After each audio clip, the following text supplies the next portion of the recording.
Hola querido colega docente, soy Diego Carreón, fundador del Jet Set y estamos en un nuevo episodio de Neuroeducador Disruptivo. Nuestro objetivo es ayudarte a empezar y a generar un cambio en la educación de Latinoamérica. Es fundamental que cambiemos nuestros modelos de enseñanza y que nos enfoquemos en desarrollar aprendizaje, que nuestros estudiantes puedan y tengan la capacidad de realmente generar aprendizaje, no solo recibir conocimiento, sino que entiendan, procesen ese nuevo conocimiento y lo lleven a la memoria a largo plazo.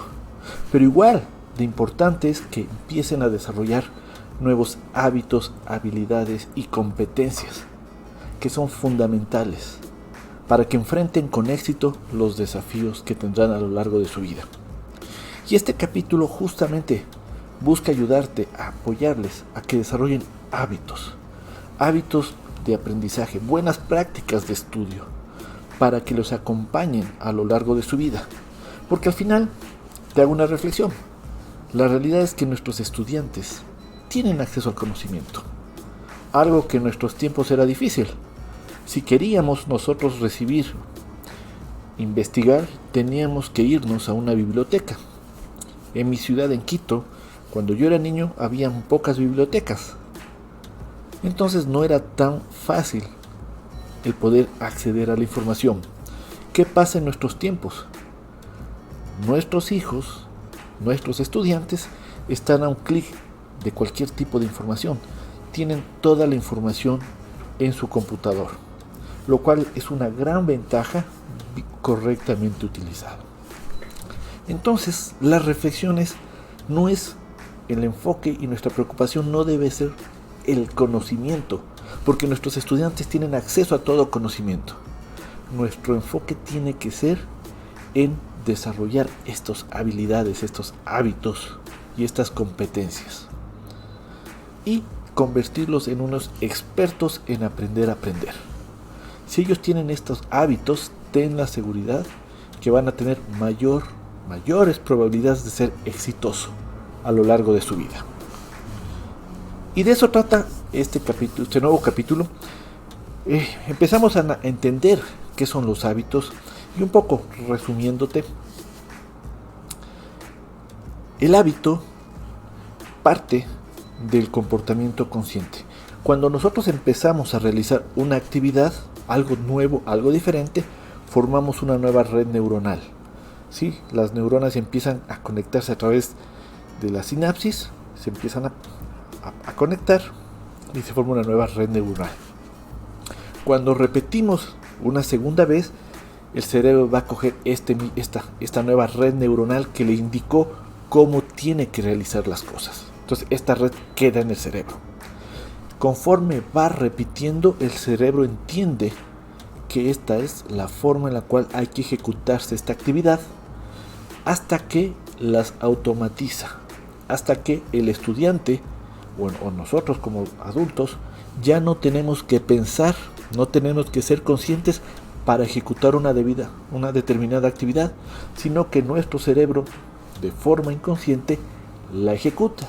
Y te puse un ejemplo como montar bicicleta. Cuando aprendemos a montar, tenemos que ser conscientes. Primero, para no caernos, para poder pedalear, para poder manejar los frenos, pero llega un punto a través de la repetición en que ya no necesitamos pensar para montar bicicleta. Cada una de las actividades que vamos aprendiendo y empezamos a repetir, nuestro cerebro lo va a automatizar. Con el conocimiento que adquirimos es algo similar. Ese conocimiento llega a las neuronas y empiezan a formar una nueva red neuronal donde está todo el conocimiento que tenemos a lo largo de nuestra vida. Este nuevo conocimiento, cada vez que el estudiante practica, se empieza a fortalecer esa red, facilitando al estudiante el poder recordar cuando lo vuelva a necesitar. Parte del proceso de aprender requiere la práctica, y la práctica, el fortalecimiento de la red neuronal, es lo que posibilita que ese conocimiento llegue al hipocampo, la zona del cerebro de la memoria a largo plazo. Entonces, Si nuestro estudiante aprende y desarrolla los hábitos correctos de aprendizaje, los hábitos que le van a ayudar a ser eficiente, es decir, usar menos recursos y ser efectivo, aprender más, este hábito le va a acompañar a lo largo de su vida. ¿Cuál es la reflexión que les hago, queridos colegas docentes? Sobre todo cuando tenemos niños pequeños, lo fundamental de enfocarnos en el desarrollo de los hábitos de nuestros estudiantes. Y para eso deberíamos conversar con los padres de nuestros estudiantes para que en conjunto ayudemos a desarrollar los hábitos o las prácticas, las buenas prácticas de estudio, que no son las que tienen nuestros estudiantes. ¿Por qué? Porque si nuestros niños de 5, 6, 7, 8 años empiezan a desarrollar estos hábitos los van a acompañar a lo largo de su vida. Cuando empiecen la universidad y cuando estén trabajando, cuando estén investigando, cuando están haciendo un proyecto en su trabajo para emprender, van a estar utilizando estos hábitos. Entonces habíamos discutido y habíamos analizado dos casos. El primero, no es cuestión de cantidad, es cuestión de calidad. 15, 20 minutos concentrado en la tarea que yo estoy aprendiendo es mucho más poderoso que 2, 3 horas en las cuales me estoy distrayendo permanentemente. Y ahí el reto que tienen nuestros estudiantes tiene que ver con el celular. Ese clic del WhatsApp, del Facebook, ¿sí?, genera una necesidad de revisar quién me está escribiendo. Es como una adicción para nuestros estudiantes. Y ese sonidito del celular puede hacer que la atención que yo tenía en el material se distraiga por el celular. Unos cuantos minutos, unos cuantos segundos, pero esos segundos afectan el aprendizaje, afectan el proceso en el cual yo estaba aprendiendo. Entonces hay que enseñarles a nuestros estudiantes, a nuestros hijos, a apagar su celular estos 15, 20 minutos. Que se concentren, que lo dediquen y que luego, una vez con la técnica Pomodoro, una vez que suene la alarma, que ya fue el tiempo, que ya pasaron los 15 o los 20 minutos, vayan y cojan su celular, vayan y tomen un helado, vayan y tomen un vaso de agua o de jugo. Porque esto posibilita que esos 20 minutos sean muy poderosos para la generación de aprendizaje en el cerebro. Entonces, la técnica Pomodoro fue uno de los consejos que te di, un hábito que deberíamos empezar a desarrollar a nuestros estudiantes. Y el segundo es la repetición y práctica. Aprender demanda práctica. Podemos tener la mejor sesión de clases, podemos involucrar, comprometer al estudiante en el salón de clase, que practique, que se divierta, pero no es suficiente. Si el estudiante no practica en su tiempo, si no repite algunas veces ese conocimiento no va a llegar al hipocampo y en algunas semanas, meses, se va a olvidar todo. Y esa es la gran historia de nuestros estudiantes. Nuestros estudiantes estudian mucho, aprenden poco. Y lo que tenemos es que enseñarles a ser eficientes, estudiar lo necesario y aprender mucho. Si son efectivos, van a tener más tiempo para jugar, para divertirse, para conversar con sus amigos, para leer o para lo que ellos deseen, que también es parte fundamental, ¿sí?, del desarrollo del cerebro. Nuestro cerebro tiene un circuito que analiza todo el tema social. El relacionamiento social es una necesidad del ser humano y obviamente en la edad que están niños y jóvenes se vuelve fundamental. Posiblemente es uno de los dolores sociales más fuertes que tenemos como consecuencia de la pandemia, no estar en el salón de clase con nuestros compañeros. Pero si son efectivos y utilizan buenas prácticas de estudio, van a tener más tiempo para otras actividades. Entonces te he dado dos consejos: la concentración, y pueden utilizar la técnica Pomodoro en estos minutos, porque ya pasado 20 minutos su cerebro se va a cansar y deberían tomarse un break, un descanso y luego de un tiempo continuar. Y la repetición y práctica. Y vamos a ver un nuevo hábito que es fundamental en el aprendizaje. El hábito del descanso, el hábito del sueño. Las horas que nuestros estudiantes duermen en la noche. Varias razones. Una, en el día, por distintos factores, nos estresamos, nos preocupamos, se empieza a generar cortisol y esto empieza a generar toxinas en nuestro cerebro, el estrés, la preocupación, el día a día, ¿sí? Estas toxinas, ¿sí?, empiezan, o el cerebro se limpia de estas toxinas durante la noche mientras descansa. Si no se descansa correctamente, no todas las toxinas van a salir del cerebro, van a mantenerse algunas y van a afectar el desempeño académico del estudiante al día siguiente. ¿Por qué? Porque las funciones cognitivas van a ser limitadas. Atender, aprender, comprender, reflexionar, resolver problemas, ser creativo, tener ganas de colaborar, pensamiento crítico, que son fundamentales para aprender, van a verse limitadas. Como consecuencia, el aprendizaje va a ser limitado también. ¿Qué podemos hacer? ¿Cuál sería mi recomendación? Conversar, si tenemos niños pequeños, conversar con los padres, empezar a darles o desarrollar los hábitos correctos de estudio. Y si tenemos ya adolescentes, explicarles cómo la falta de descanso afecta su aprendizaje, afecta su salud y afecta su cerebro. Y por otro lado, también hay un proceso fundamental para el aprendizaje.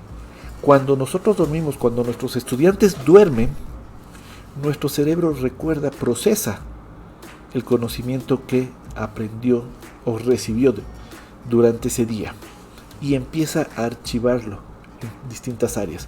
Entonces, imagínate una bodega gigantesca. Nuestro cerebro empieza a archivar este nuevo conocimiento, lo que aprendió durante el día. Y lo que no le funciona, lo que no aporta valor, lo depura. Es un proceso fundamental.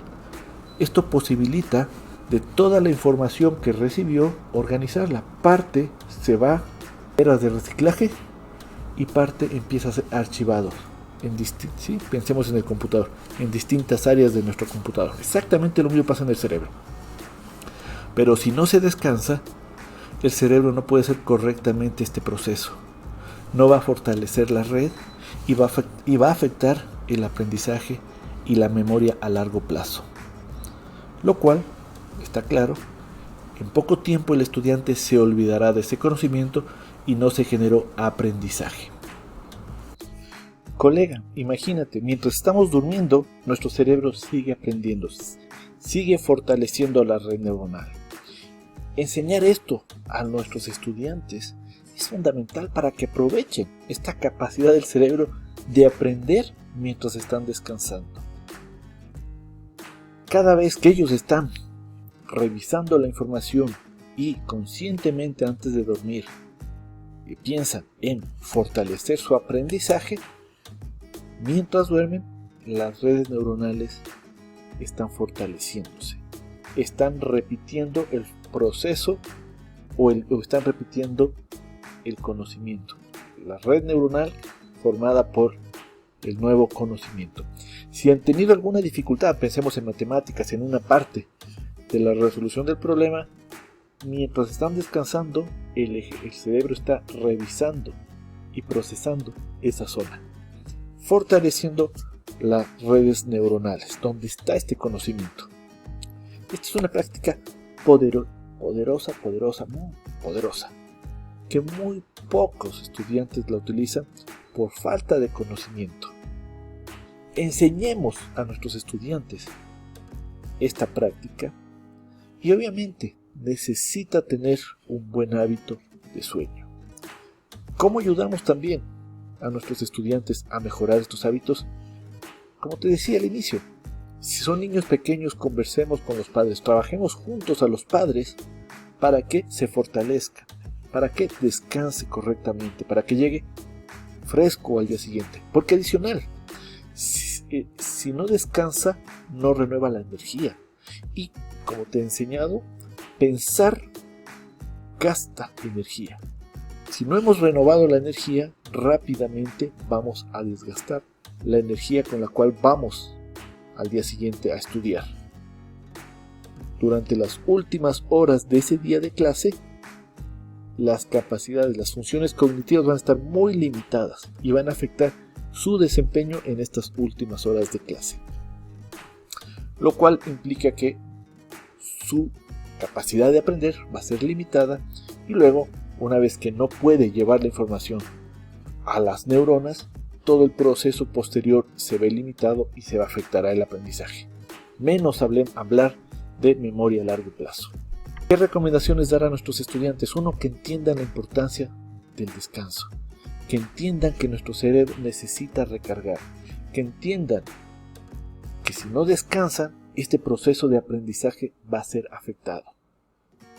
Que reflexionen que no es una buena práctica estudiar 8 horas el día anterior y dormir pocas horas, porque imagínense, primero no logran depurar todas las toxinas, van con poca energía, es decir, con una capacidad limitada de las funciones cognitivas y obviamente sin haber generado el proceso de aprendizaje.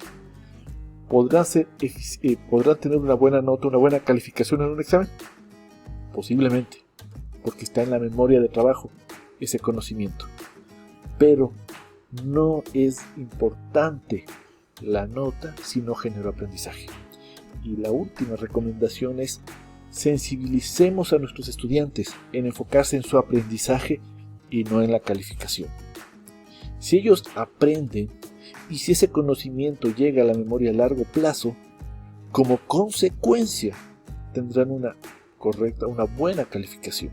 Explicar estos conceptos a nuestros estudiantes ayuda a que ellos empiecen a visualizar y a comprender su proceso de aprendizaje de forma diferente. Hay muchas más herramientas, por ejemplo, hay todas las estrategias metacognitivas, pero eso será objeto de otros podcasts. Finalmente, colega, motivarte a que juntos generemos esta comunidad de cambio. Es fundamental que aprovechemos todo este conocimiento en neurociencias, que entendamos cómo funciona el cerebro, cómo el cerebro procesa la información, cómo genera aprendizaje en beneficio de nuestros estudiantes. Ayudémosles a desarrollar las destrezas, las competencias, las habilidades y los hábitos que les ayudarán a ser exitosos a lo largo de su vida. El conocimiento no es lo difícil en estos momentos. El conocimiento está a un clic de distancia. Aprender a aprender y tener las habilidades y ser resilientes frente a las dificultades es lo que va a ayudarlos a lo largo de sus vidas. Finalmente, invitarte a que te suscribas si todavía no lo has hecho, que compartas este material, estos podcasts con tus colegas, con tus compañeros de tu centro educativo, porque juntos tenemos que generar este cambio. Es fundamental desaprender muchas prácticas que no están generando resultados y enfocarnos en las prácticas que están siendo efectivas y eficientes. Juntos podemos generar grandes cambios.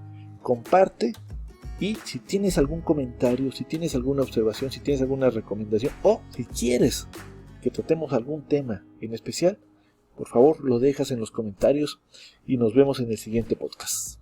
Un gusto.